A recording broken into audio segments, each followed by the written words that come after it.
So this first lecture is going to be on the graphics system.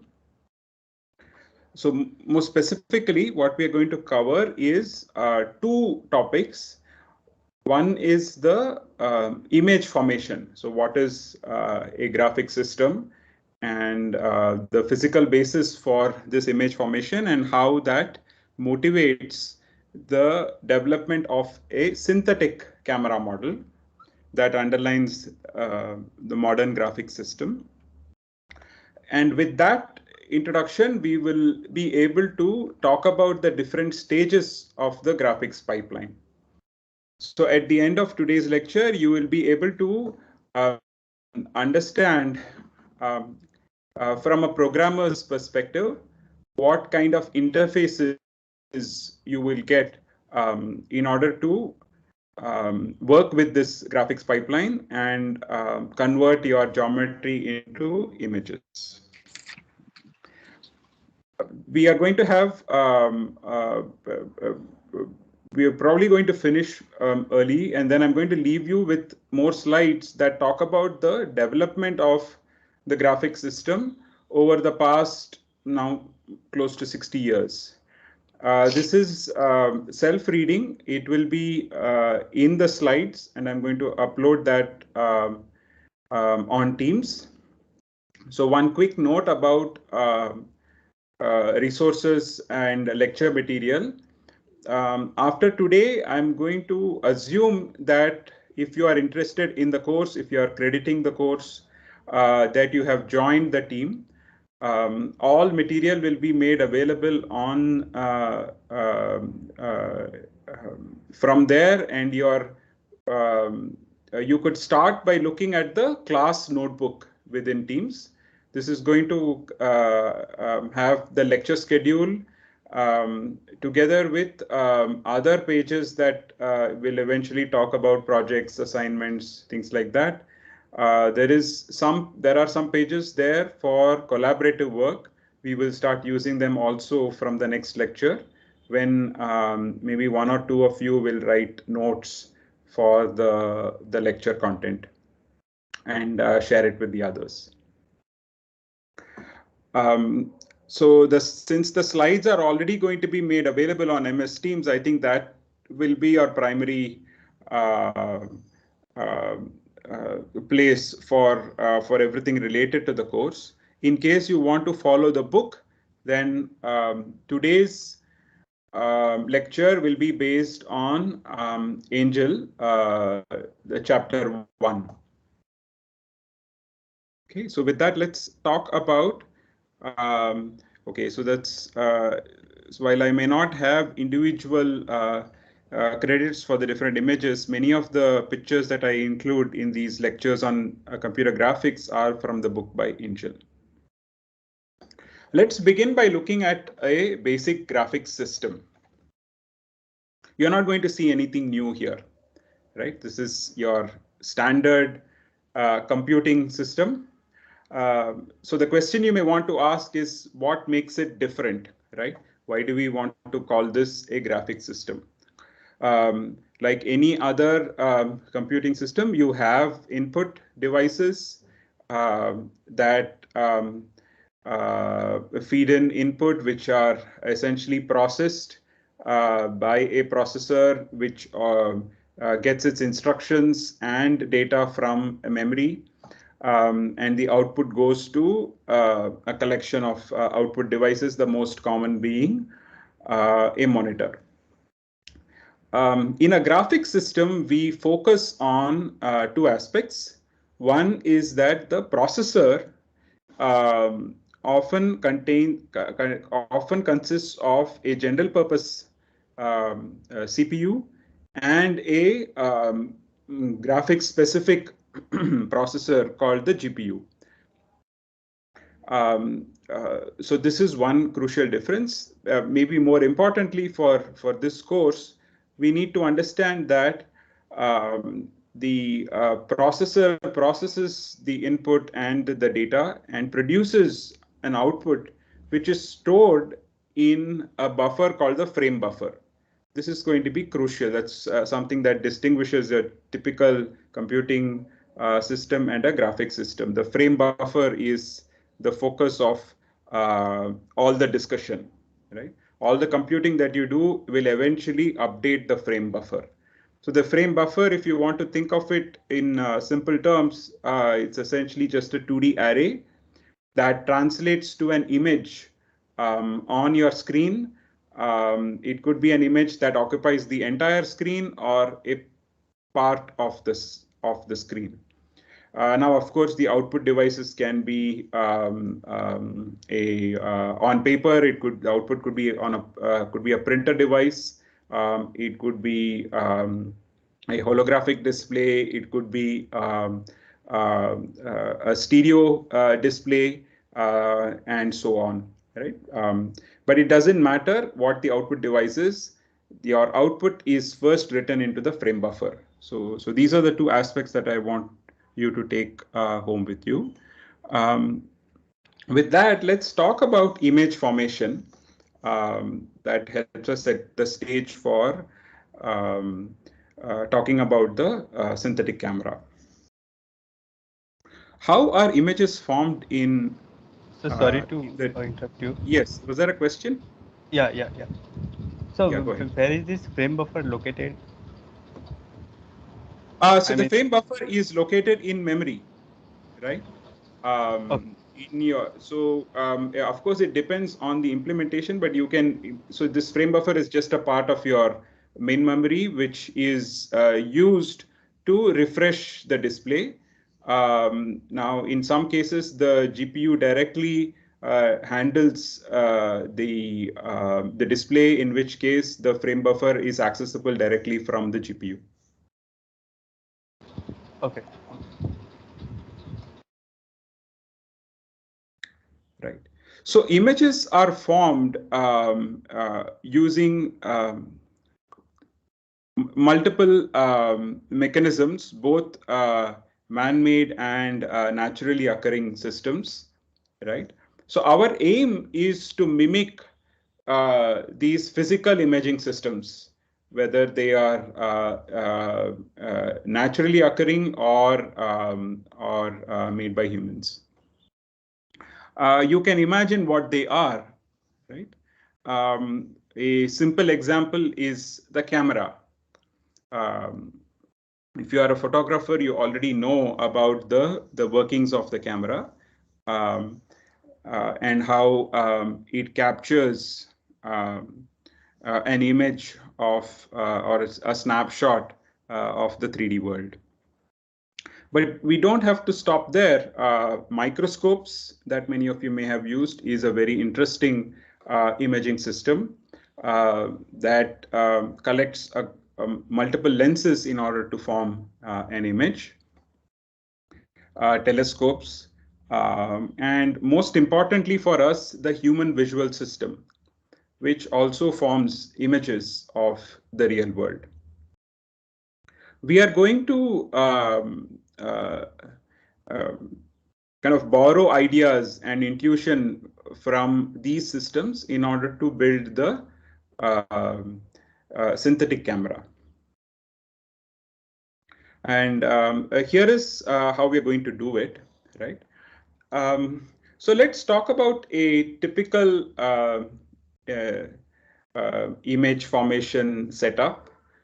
You have many elements that are involved in image formation. I have actually shown all of them here in this picture. You can kind of directly read it off. The first is the object of interest, the 3D object. Here it is this pillared structure. The next element is the viewer or the camera. We are going to use these two terms interchangeably. The camera that is shown here is actually an older model. I'm not even sure if you have seen these in real life. If you're lucky, maybe you have seen them in some movies. This is called a bellows camera. Well, the technology doesn't matter, but a camera or a viewer is the second element. of image formation. The third element is light. That's absolutely essential. There is another element which is kind of not so obvious, but something we will spend a lot of time studying. That is the attributes that govern how light interacts with the objects. So, for example, this can be described in terms of the properties of the material, the object material, whether it is metal or how much light does it reflect, is it transparent, and so on. To some extent, this also depends on the environment that contains the object, right? So these are the different elements that we are going to talk about when we discuss image formation. While we talked about mimicking physical imaging systems, we are going to do something counterintuitive and say that that all the objects that we talk about here are independent. Right? We are going to assume independence of the object, viewer, and light source.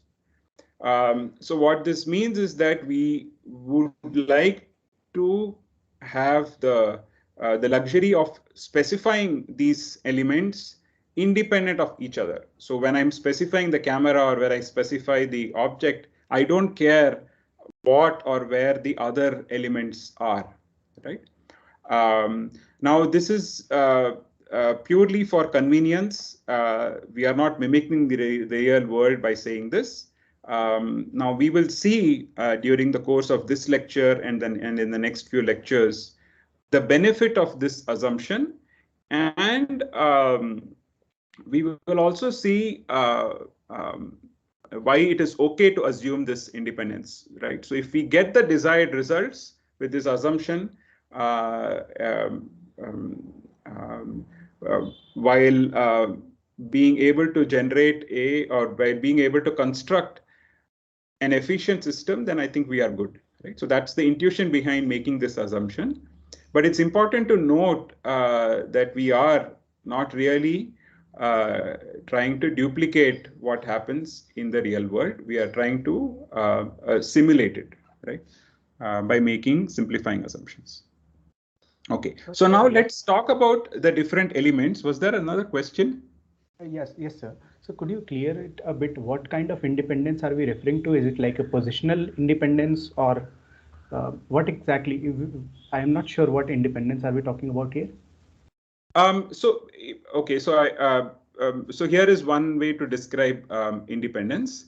When I specify objects, right, in the scene, I don't need to know what lights are there, how many lights there are in the scene, where is the camera, how is it located, right? What are the other objects in the scene? I don't need to know all that, right? I can specify the object and be done with it, right? That's what I mean by independence. So it includes all the possibilities that you listed, right? Position, orientation, that's geometric, but even interaction. That clears it. Thank you. Okay. So so this raises another point. So while we go through the list of elements one by one, I'm not going to cover much about the objects. Object modeling is a topic in itself, and you will find various tutorials and so on that describe how to model objects using either software or from scratch. So we will talk about attributes of these objects, but not about object modeling per se. Right? We'll begin by talking a little bit about the camera. So all of you must have seen the pinhole camera. The way it works is an image of a point on the scene, let's call that point to be XYZ.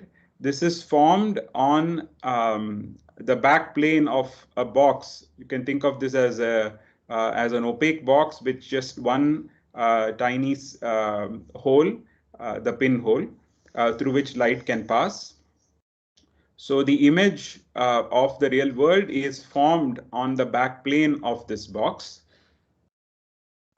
The way it is formed can be computed using simple trigonometry using similar triangles. So we know, for example, so you notice the axis, the XY Z axis. So with simple triangles, you know that the ratio between the Z and here it is D, right, is going to be the same as the ratio between X and X sub P. And you can use this to determine X sub P. Similarly, you can find Y sub P because you know that the ratios are equal. The negative sign is simply to denote the coordinates with respect to the origin here. The origin here is the pinhole, right? So these are equations of simple perspective. We will come back to this and try and rewrite this in a way that is more amenable to computation. Right. So pinhole camera, while it is very simple, it is not so useful for us for a few reasons. One is that the image is formed inverted. You must have seen this from your school days when you have done an experiment. There are a few other issues, but let's not talk about that much. We'll try and fix this one problem with the inverted image, right? And the way we'll try to fix this is again by using the benefit of not being restricted by the physical world, right? So what we'll do is to move the plane where the image is formed to lie in front of the camera. So here is the camera, what you see on the bottom left. The image is formed in front of the camera, and when we move this plane in front of the camera, then the image is upright. Right? So let's talk again about some of the elements that are a part of this synthetic camera now. Right? So we have a center of projection. Earlier, this was the pinhole from your pinhole camera. We are going to use the term center of projection from now on. Any point P from the object is projected on the image plane using a projector. The line joining P to the center of projection intersects the image plane, and this dashed line is called the projector. This gives you the projection of P. All right, so very simple. So this is our synthetic camera model.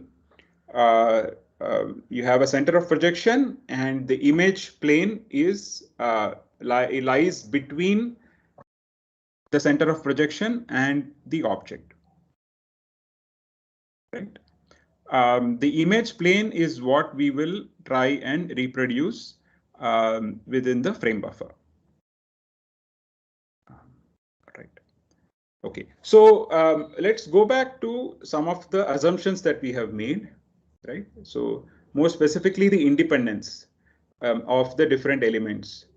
So this separation of the elements of image formation essentially means that your 2D graphics, if you have studied 2D graphics in your undergraduate course, then that 2D graphics is just a special case of 3D graphics.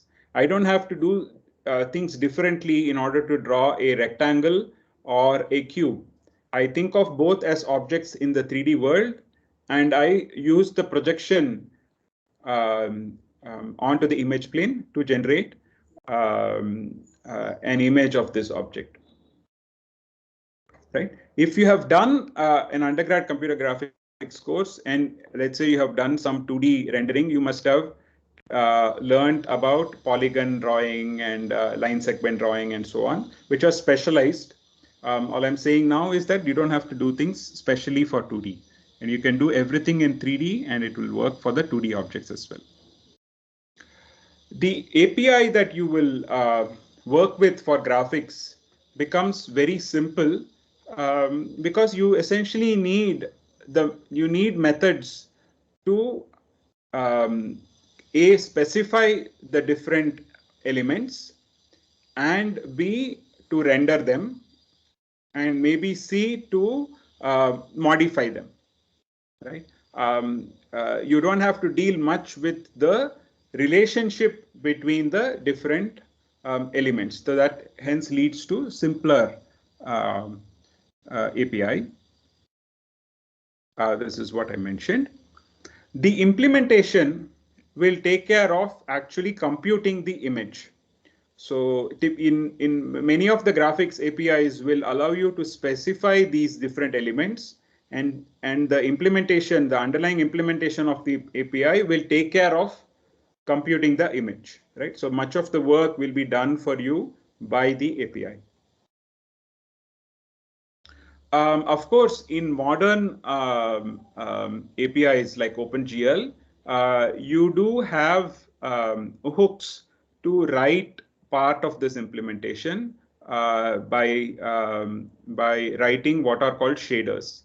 I'm just introducing some of these terms here. We are going to look at them over the period of this lecture and the next lecture.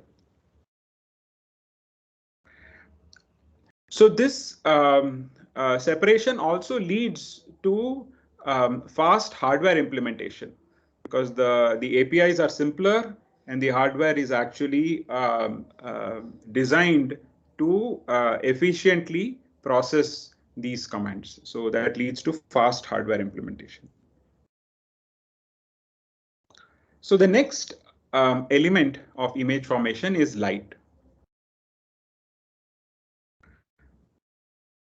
So we all know that light is a part of the electromagnetic spectrum. This is a wide spectrum. We are interested only in a narrow interval, namely that interval which causes some a reaction in our human visual system. This is called the visible part of the spectrum, and you may know already that this is wavelengths between 350 and 750 nanometers, where the higher end of this range corresponds to red, and that's the long wavelengths correspond to red, and the short wavelengths in the visible spectrum correspond to blue. This is a very useful way of looking at light, but for graphics we need something that is more perceptual, right? Because humans are consuming it. So there is another way that we want to look at light and color. So in order to introduce that, let's first look at luminance, where there is no colors, or you have essentially a monochromatic image. So what does monochromatic mean? It means that all the intensities are just gray levels going from black to white. So you have a single value that tells you the intensity at a particular point. So this is analogous in the old times. This is like working with a black and white film. Color, on the other hand, incorporates different attributes. In terms of perception, you can think of them as what is called a hue. That's the nameable colors, right? So orange, yellow, purple, magenta, and so on. The nameable colors. their saturation, is it light red, dark red, right? Super dark red and so on, right? So saturation, and what is called lightness, how much of white is there in these colors, right? So these are different ways, different attributes that you can use to together describe color. So we will talk about again some of these attributes in detail. I'm like I said, I'm introducing them here. The question we want to ask at this point of time is, do we want to match every frequency within that visible spectrum when we talk about color images and representing color images? So the answer is no, and let me try and explain why this is no. Right? So we don't want to go, we don't want to look at all frequencies between 350, 750. And the reason is that the images are going to be perceived by us humans, right? And in order to understand what is required, we need to understand our sensors, right? So we need to understand the human visual system. So this is again a one slide introduction to the human visual system. Of course, there are so many details in here that we are not going to be able to cover. The human visual system, again, you may have seen this in your school days, but if not, the sensor is essentially the eye, but much of the processing actually happens in the brain. So when you talk about the human visual system, it's not just the eye, it is the eye and the brain. The eye has all the sensors. Of course, before the light goes into the sensor, it has to pass through the lens, which is a very interesting lens made of an aqueous material that can actually change due to the muscles that that's able to dilate it and so on, right? But we are not going to talk about that much. That physics of the of how light passes through the cornea, the lens, and so on is not something we can cover now. We'll talk about the sensors. So the light goes through and hits the retina. That's the rear wall of the eye. You must have heard about this retina. The retina has two kinds of sensors, rods and cones. The rods are the ones that are able to capture intensity. So they capture monochromatic light. So they are the ones that are active, for example, at night, when you are able to see silhouettes rather than details. The other type of sensors in the retina are cones. The cones are more sensitive to color, and they are active only when there is a minimum amount of intensity in the light. So this is the reason we don't see color at night, because the light intensity is not as high. We in our eye, we have three types of cones that are sensitive to three different frequencies or wavelengths from the visible spectrum. These three values are transmitted by the cones via the optic nerve to the brain, right?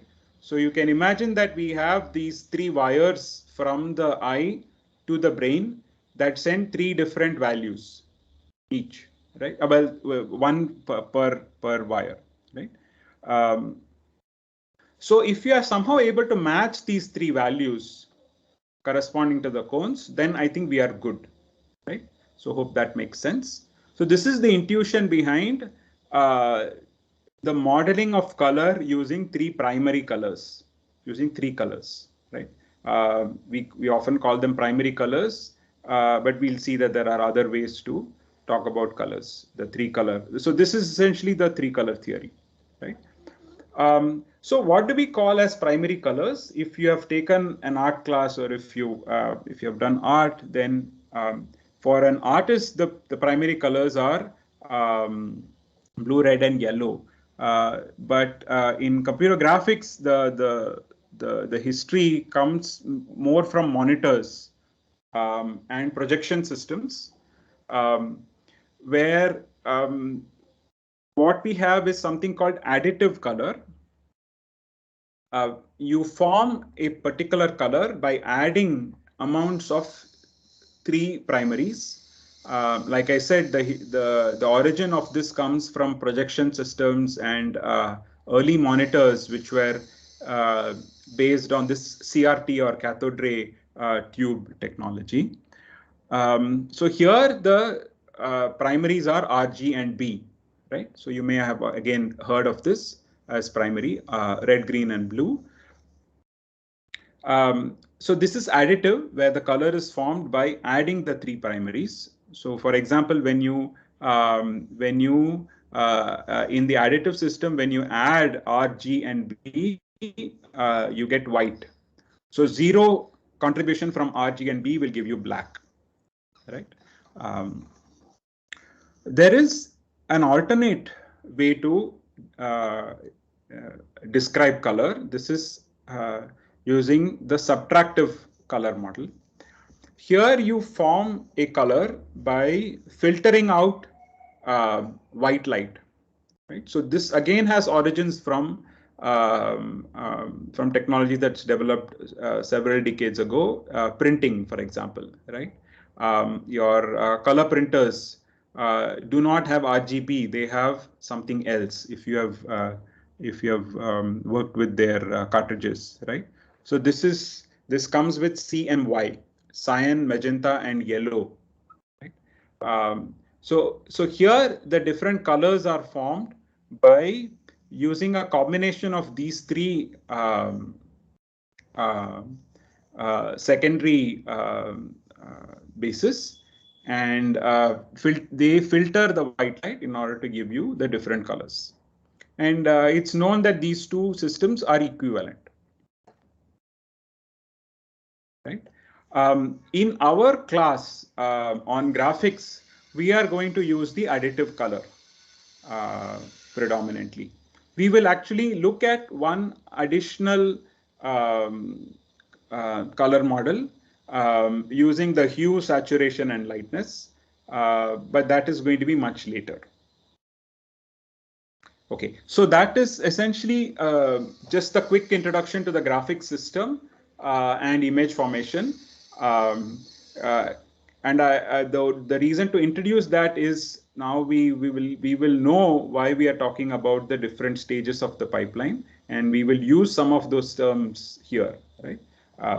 Okay, so let me jump in and start talking about the graphics pipeline.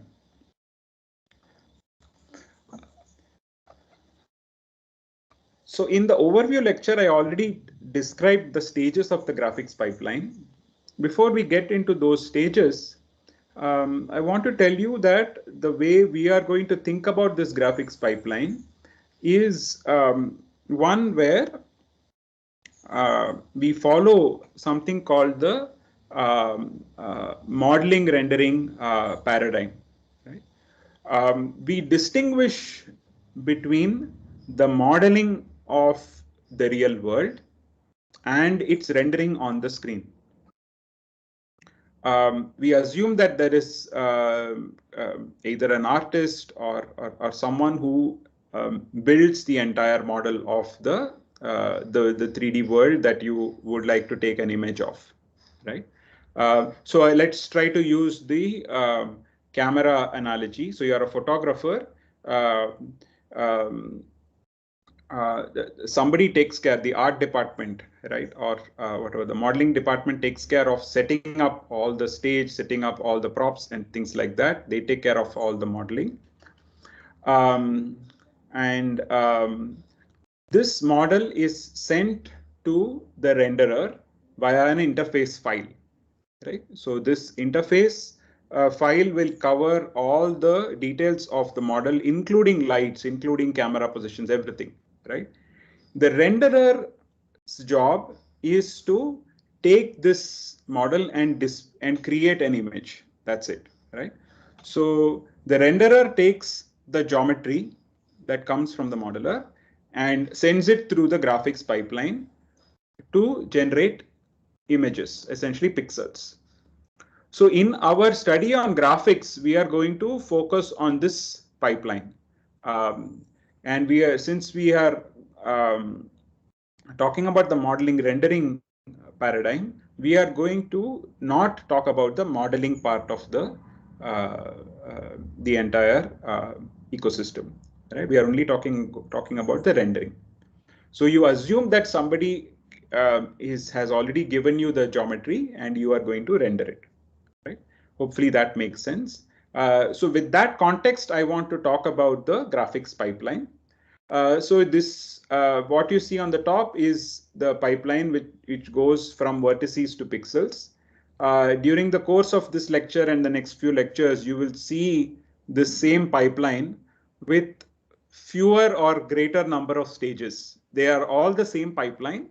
It is just that for a particular lecture, I may want to focus on one or two stages, and in that case, I will talk about the sub stages of that stage in the pipeline. Right? Any questions now before we jump into the different stages of the pipeline? Hello, sir. Yeah. Sir, you said that the geometry file will be given to us. So what will be the form of geometry file, sir? What extension will that be? No, so yeah, let's not talk about file formats and standards, right? So there are different standards that specify how the model is available to you, right? Some of these are standards, some of these are just proprietary formats that people end up using, right? So if I don't want to name one, you will, so for example, in your sample code that was handed out, if you have seen that, you already have the geometry specified in some format. This is actually it started off as a proprietary format, but it is used widely now. There are some standards, but let's not talk about that. It'll go take us in a tangent, right?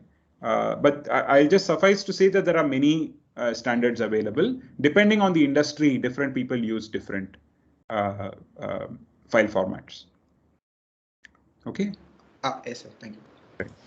So the second question, the question is, yeah, the above pipeline which you have mentioned is a renderer pipeline, or the output of renderer is given to the above pipeline? No. So, okay, the dashed line indicates that we are expanding the renderer into a pipeline. Right. So the renderer's job is to take the vertices and generate pixels. So we are going to talk about that renderer part of the modeler renderer paradigm. Yeah. Yeah. Okay. Which is why only one of these arrows is dashed. So, yeah, right. Yeah. Okay. Yeah. Let's jump in to the pipeline.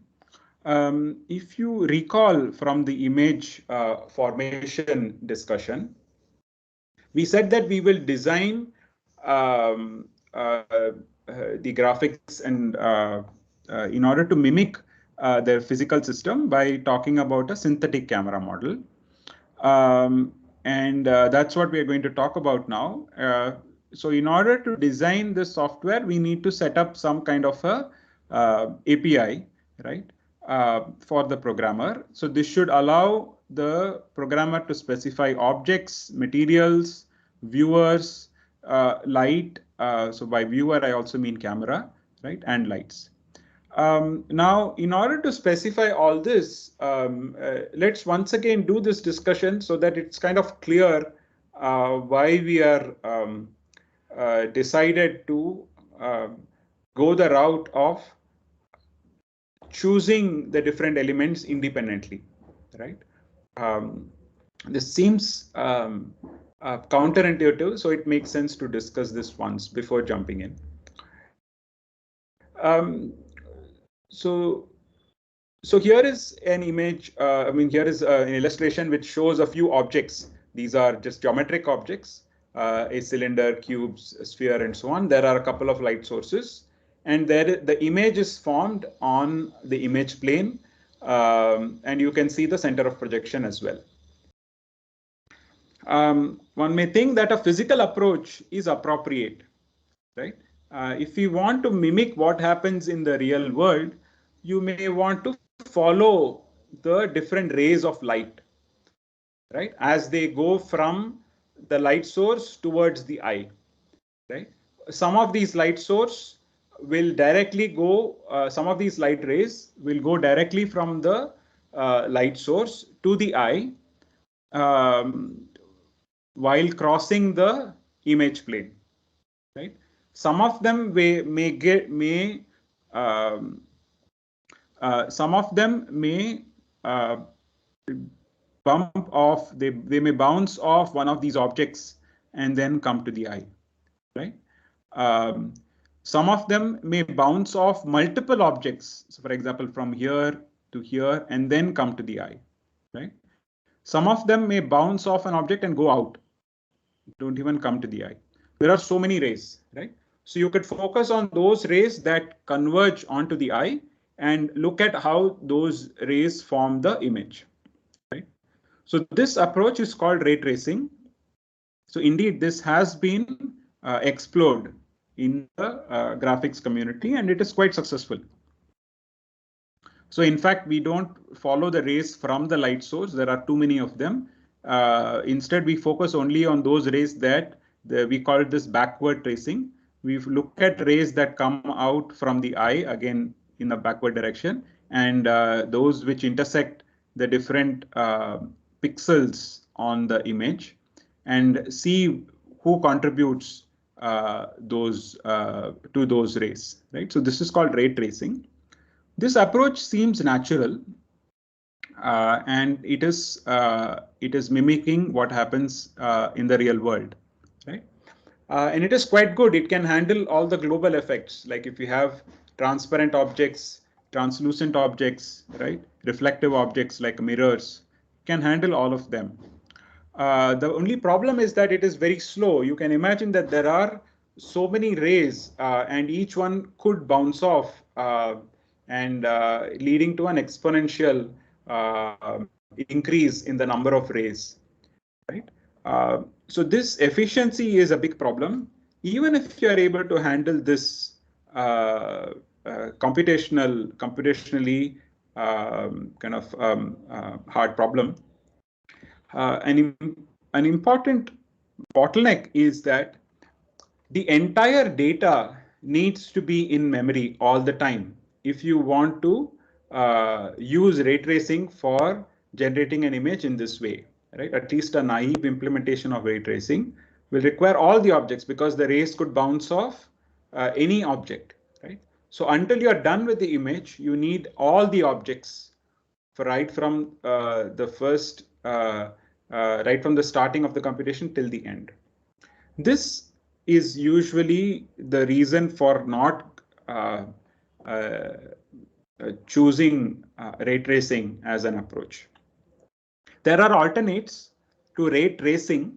Instead of tracing individual rays, there are alternate ways to mimic the physical system by looking at something called, where you trace a collection of rays or waves. So there's, for example, there's an approach called radiosity, which uses the energy that comes out from these light sources and is bounced off from the different objects in order to form the image. These generate much better looking images, more realistic, but again, they suffer from the same problem. They are slow, right? So we want to avoid this, and which is why we follow what is called a local lighting approach. Hello, and the Professor. local lighting approach allows us to look at the objects independent of each other. So what is the main idea behind the local lighting approach? While we cannot compute the color of an object independently, right?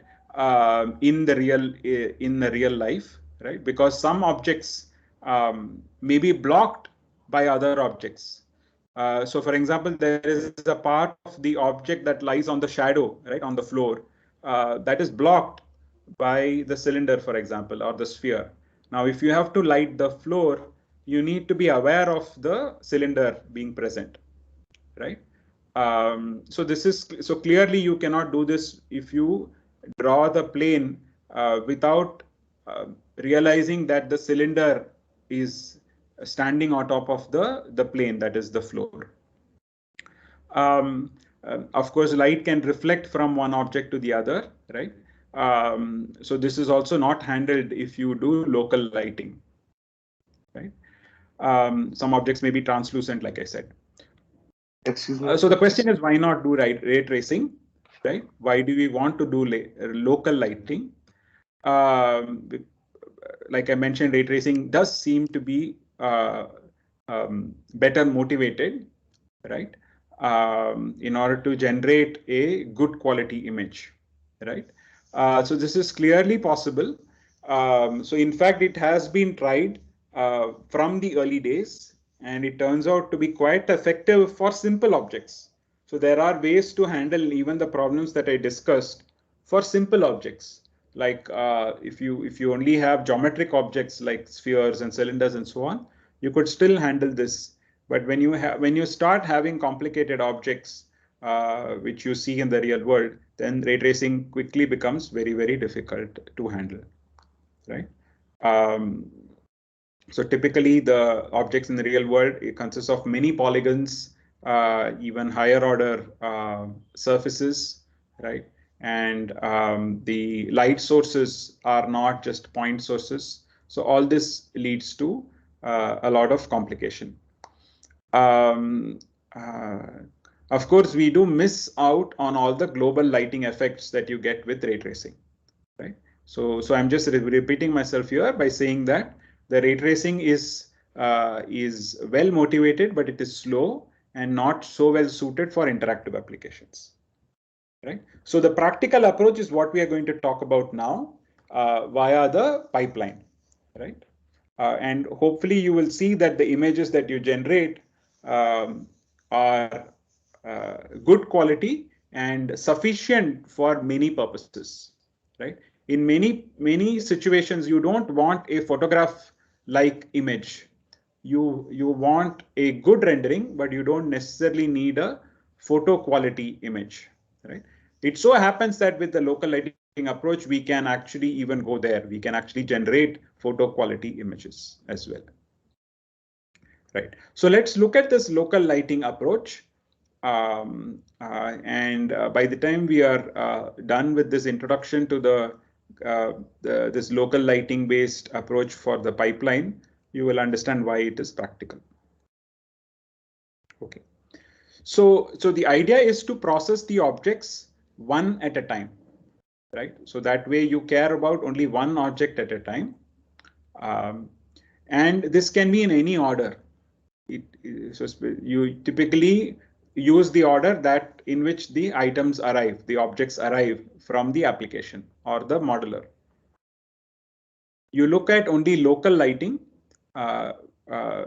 which means you look at lighting only for that particular object. And the way you process this object is by sending it through this pipeline, right? So all the steps of this pipeline are actually implemented in hardware. If you look at a modern GPU, it actually has these stages with different hardware implementing different stages. Right. So let's look at the stages. So as I said, I will have different versions of this pipeline. So in today's version, I have 5 stages. I'm going to talk about them. We are going to use this in many lectures. In a few lectures, we will talk about sub stages in vertex processing and so on. Okay. So the first stage is going to process the geometry, right? The geometry is available as a collection of vertices together with some triangle line information. The first stage processes only the vertices. It doesn't know about any other geometry. It looks at the individual vertices that are fed, and what it does is to convert them from one coordinate system to another. Why do you want to do this? Well, your objects, let's say you have a scene with a table, right? A table has 4 legs. It has a top plane. So you can imagine that it has a few thousand vertices, let's say, right? Now this table is coming from its own inventory. So there is an inventory of tables. You pick a table from that, right? So the table is probably described as a collection of vertices. These vertices are specified in their own coordinate system. This is called the object's coordinate system. You have to first of all place it in the real world. So you need to translate it, maybe position it appropriately in the real world. So that is what I mean by converting the object's representation from one system to another. So from the object coordinates to the real world, and from the real world to the coordinates with respect to the camera. The camera could be positioned anywhere in the scene. Depending on where the camera is, the object will look different, right? So the object's coordinates will be different. So that's another transformation from the real world to the camera's or the eye's coordinate system. And after that, we know that the objects are projected onto the image plane, right? Where the actual image is formed. So these are specified using screen or window coordinates. So that's another transformation. Right? So these transformations are taken care of in the vertex processing stage. We will see from the next class how these transformations are actually modeled and implemented in the graphics pipeline. All these transformations are equivalent to a matrix transformation, a simple matrix multiplication actually, and that's what we will see. The vertex processing stage also takes care of computing colors. In addition to these transformations, it takes care of computing the colors and normals at the particular vertices. There is one aspect of the vertex processing stage that needs some additional discussion. That's the projection. Right? The projection, like I said, is the transformation that takes your object and creates a 2D geometry on the image plane, right? From the volume that contains your object to the image plane. There are different kinds of projections. I'm guessing that many of you have a background in engineering, so you must have done engineering graphics. So you must have seen these kinds of projections. Perspective projection is one where all these projectors meet at the center of projection. There is yet another projection called the parallel projection, where the projectors are parallel to each other. And again, the image is formed on the image plane. You may have seen the benefits of these two. We will spend one lecture talking about these different projections. And interestingly, how in the graphics system, we do not want to think of them as two different projections. We actually unify them into a single projection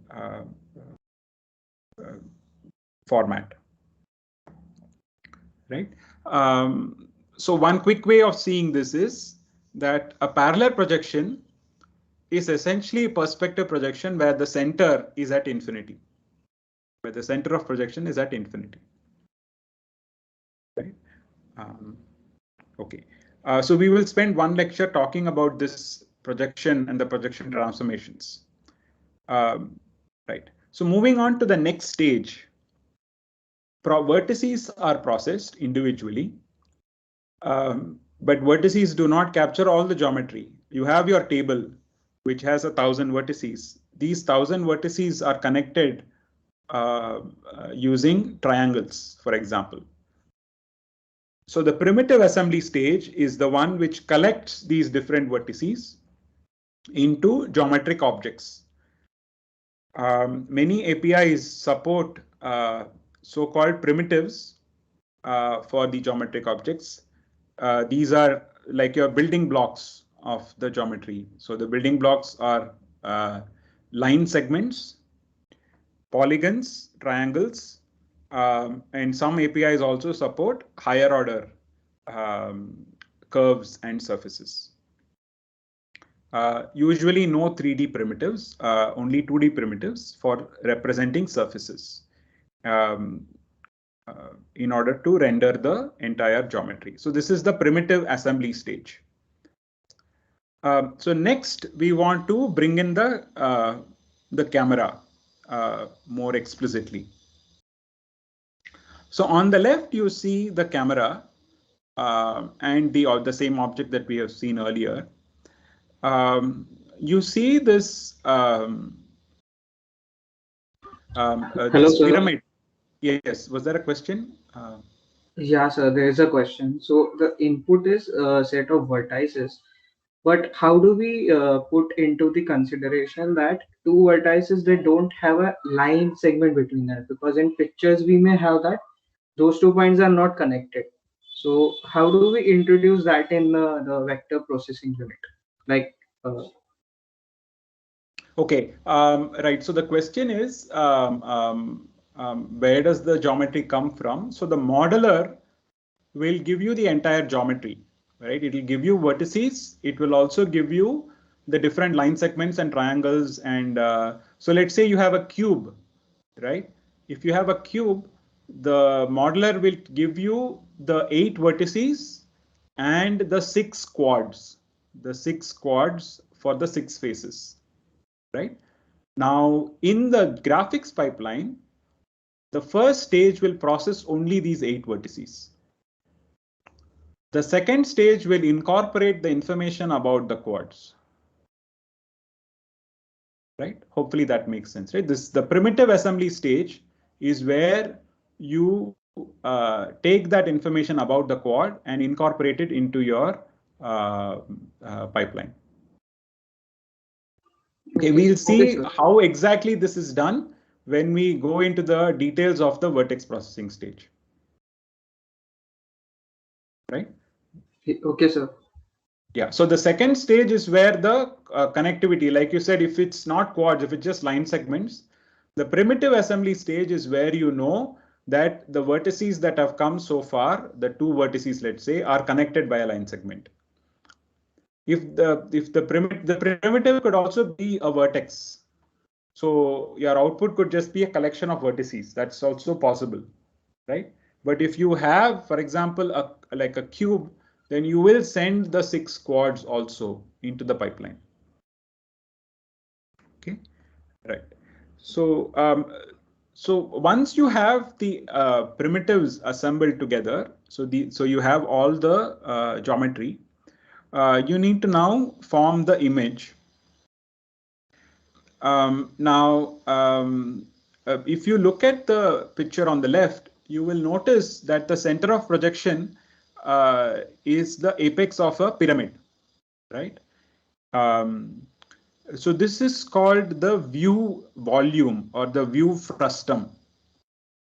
So in fact, the view volume is much more specific. It is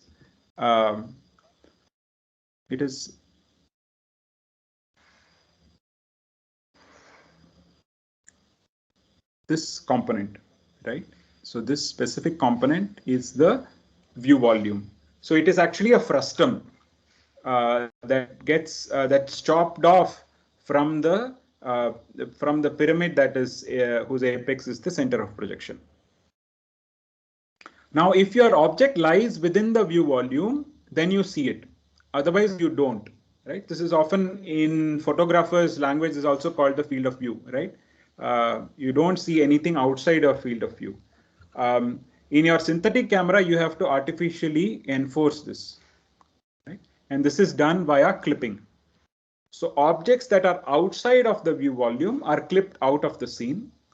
So this clipping has to be computed, right? Everything has to be computed now. So that's what the clipping does. So that's kind of simple to explain, but of course the details are algorithmic. We will talk about them. The next stage is rasterization. The rasterizer takes the geometry. So far, the first three stages of the pipeline have all worked with only geometry, right? No images so far. The rasterizer is the first stage which converts the geometry into a image form. That's also called raster, right? So it generates what are called fragments for each object. So if you have, for example, a triangle, right, with has three vertices, and let's say it has survived the clipping stage, so it means it belongs to the field of view. The rasterizer will take this triangle and convert it into so-called fragments, right? And fill them. So the conversion of the geometry into this raster format is done in this rasterization stage, right? So you can imagine that this happens for the entire all the points in the interior of this triangle. These fragments are essentially pixels, but you can think of them as unprocessed pixels. They have not yet finished their journey. Once they finish their journey, they become pixels in the image. But fragments have a location in the frame buffer. So each fragment here, right, you can think of them as a particular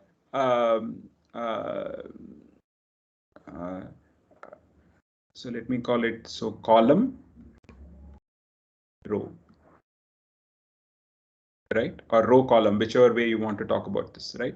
So you have your frame buffer. Like I said, it's a 2D array. So every fragment here has it can be specified using an index, which is column number and row number, right? So this is what I mean by the fragment has a location in the frame buffer. So it has color information associated with it. It also has some geometry information in terms of how far is it from the camera and so on, and a few other attributes. But it still needs to be processed in order to be become pixels. The attributes at the fragment are computed by using linear interpolation, for example, from those attributes available at the vertices. So the three vertices that you have can be used to decide the attributes of each fragment, right? So this is done. This computation is done in the rasterization stage. The final stage processes these fragments to find the actual color of the pixel in the frame buffer. So why do you need this additional processing? Multiple objects may generate a fragment. You can imagine that there are 2 or 3 objects, one blocks the other, right? So all of the objects will generate fragments, but only 1 or 2 of them will survive. So they will become a pixel. So this processing is done in the fragment processing stage. So hidden surface removal. This is what identifies if one object blocks the other. This hidden surface removal is implemented within the fragment processing stage. Right. So let's come back to the discussion about the image formation. We saw how the different stages of the pipeline allow you to go from vertices towards pixels, right? So the intent of introducing these different stages is to just introduce the terminology for you, right? The algorithmic details are what we are going to cover in by using one lecture for each stage, more or less. I want to finish by talking about how a typical API will specify the different elements of image formation. So namely objects, materials, viewers, and lights. Like I said, objects are typically defined, specified in a modeler, right? But in an API, you typically specify the object after it is modeled, right? So where does the API come in? I mean, I'm sure you have worked with many APIs, so you know this kind of a block diagram. It shouldn't be new to you. But just to make sure that we are on the same page, you have your input devices and your graphics system, including the hardware, right? So you see that on the right. Now, you have, on the other hand, your application program, right? The program that you are going to write. Let's say you're building some kind of a viewer to look at a protein molecule, right? To understand its different structures, right? So you're building this program, and you want to talk to the hardware. The way you want to talk to the hardware is via this graphics library, which allows you to specify these different elements of image formation, and the hardware will implement the rendering for you, right? So what we are going to talk about now is how does a typical API specify the different elements of image formation. OpenGL is just one example of an API, right? So the programmer sees this system using the API. Right? So we specify the objects by specifying essentially the primitives. Like I mentioned, the primitives can be of different dimensions. Points, as are zero-dimensional objects, you would specify them by their location and a few other attributes, for example, normal or sometimes color and so on. Line segments is another primitive. That's 1D. Polygon, 2D. And like I said, some APIs support higher order curves and surfaces. For example, quadrics. Some may even support polynomials and so on. OpenGL supports linear primitives. So points, line segments, and actually only triangles and quads to some extent. Right. The next element in the image formation that you have to specify is the camera. How do you specify a camera? The only attribute we have seen so far is the center of projection, COP, right? But there are many other parameters that you need to specify. The camera has 6 degrees of freedom, right? The center of projection or the location gives you 3 degrees of freedom, and then the orientation specifies the other 3, right? So the position and the orientation. The orientation, for example, could be specified via angles along via angles, the angles that you see in this picture, the angles about the 3 different axes, right? So that's one way of specifying the 6 degrees of freedom. The lens may have to be specified. The film size may have to be specified. Again, depending on the APIs, the camera specification can be very sophisticated. OpenGL is fairly bare bones, and hence it actually supports many other sophisticated applications. It allows you to specify nothing, right? We will see from your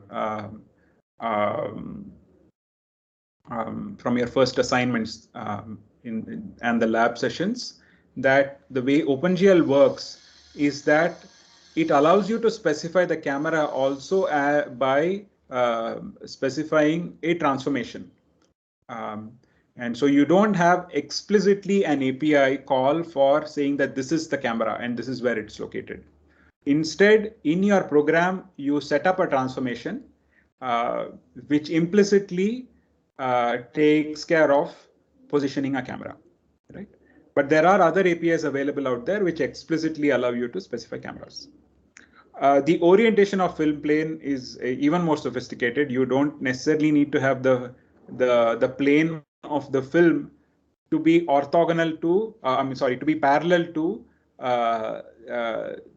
this plane, right? So there are a lot of possibilities here. Lights and materials also need to be specified. You may want to specify whether your light source is located at a point or whether it is distributed, like a tube light, for example. Is it a spotlight, like a table lamp? Is it near, in the sense that it gives you good intensity, or is it far, like the sun, right? What are the properties of the light in terms of its intensity, its color, and so on? The properties of different materials of the objects in terms of how much do they absorb or reflect light. The properties are usually specified in terms of the color and the reflectance properties, like scattering. How diffuse are they, or how specular or how shiny are they, right? So I'm going to again spend one lecture talking about lights and the material properties by talking about how lighting and shading is taken care of in the local lighting based approach, right? And I'm also going to spend time talking about the camera specification when I talk about the vertex processing stage, where we specify the different transformations. So that is the end of the material that I want to cover for today. Like I mentioned, there are many more slides that I will share that talk about the history of the graphics system as it developed, both in terms of the display technology and the modeling technology. So I will end now. I'm happy to answer more questions